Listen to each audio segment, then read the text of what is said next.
અગાડી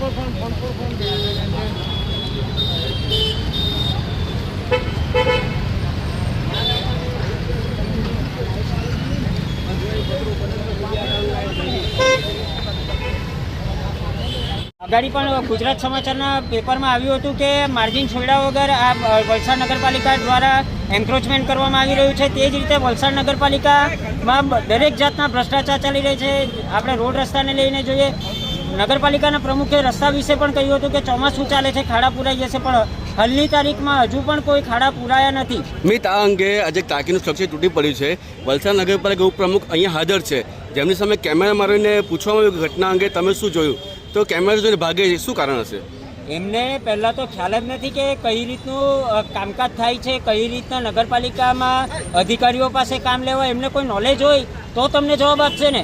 ખાલી બની બેઠેલા નેતાઓ છે આ બધા.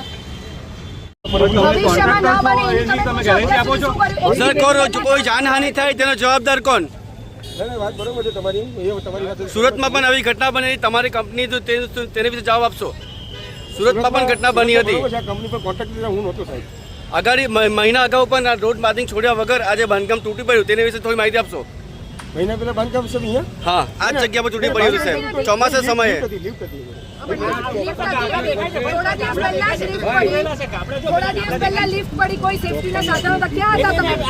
સાહેબ, 54 લાખના ખર્ચે બની પ્રજાના પૈસાનો જે ધોવાણો થઈ રહ્યો છે તેના વિશે બોલો.